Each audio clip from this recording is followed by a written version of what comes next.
for that brown caulking.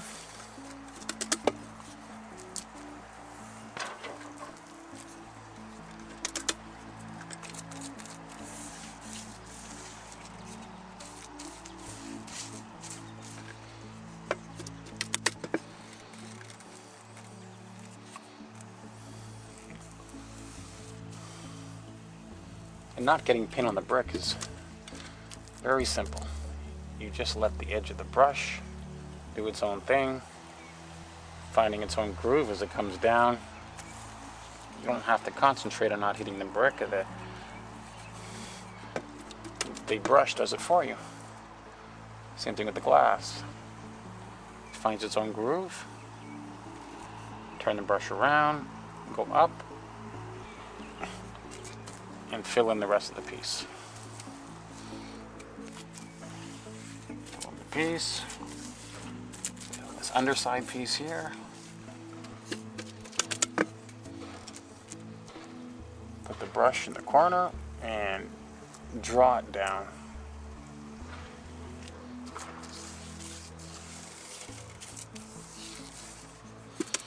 Finish that cut.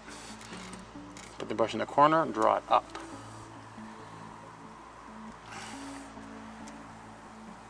Go, fill in the piece. Now we just have the bottom piece to do.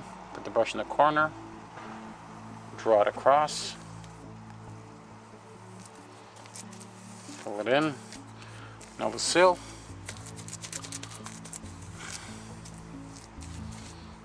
And now the lip. And there we go. Here you go. That took, what, a minute and 20 seconds perhaps? Done.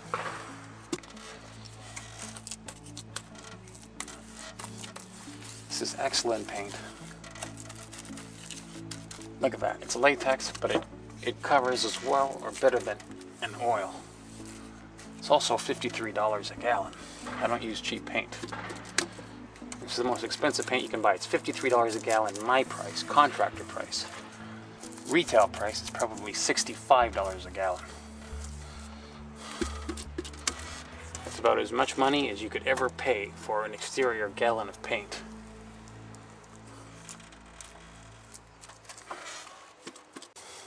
I did this house 3 years ago. You can see that the edge where the glass meets the wood is quite nice. We don't see paint on the glass.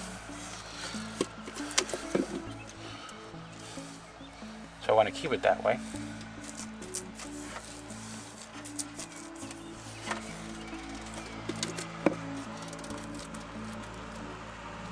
That brown that you see, that was caulking.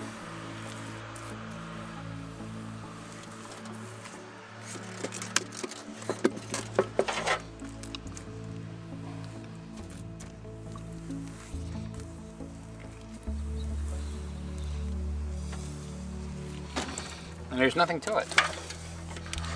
It's just very repetitive.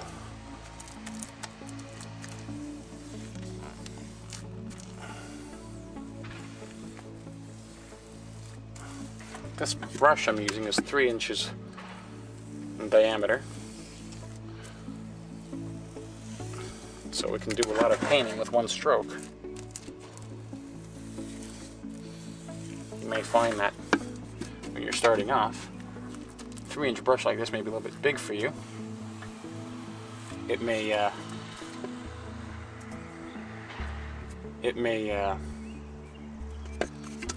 tire your hands out because you're not used to it. But you'll get a lot more painting done in the same amount of time. And your cuts will be straighter too because you got a longer brush. And making cuts with a longer brush is like drawing a line with a longer ruler. It's going to be straighter.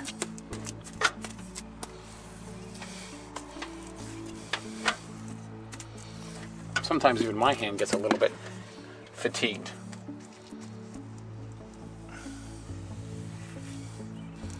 But that's the price you pay.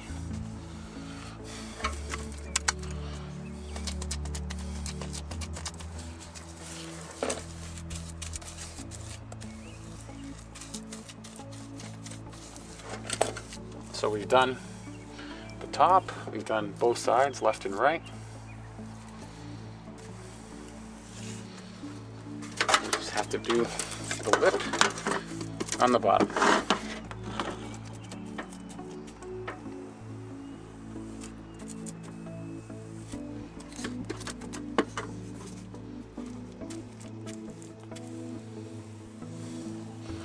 And there we go.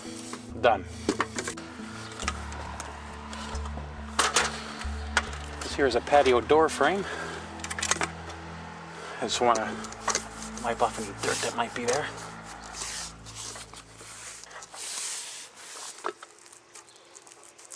Going over this brown caulking again.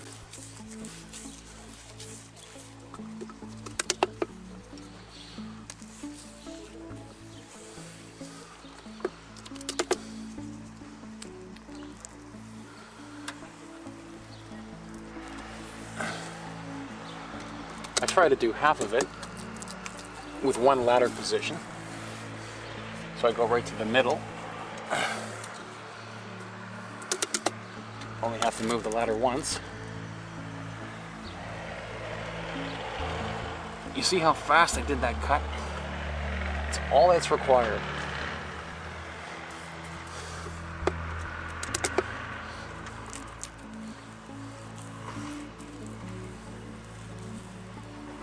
If you find that you missed a spot with your caulking, always keep caulking with you as you're going around.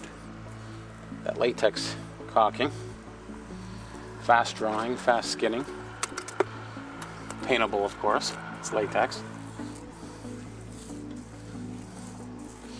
Never, ever use silicone caulking when you're going to be painting over it, because silicone rejects everything other than more silicone. Nothing sticks to silicone. That's why it's silicone. A lot of people use silicone, do-it-yourselfers. They don't realize what they've just done. You use silicone and you're screwed. It's got to be removed. Now some latex caulkings will say siliconized. Siliconized simply means it has a bit of silicone for better adhesion, but it's totally paintable. Don't confuse that with silicone, like bath and tub silicone. I don't know how many times I've painted a house and I've come across bath and tub silicone used to fill gaps in painted wood. That's bad news. It sticks like crazy, which is really bad news because taking it off is that much harder.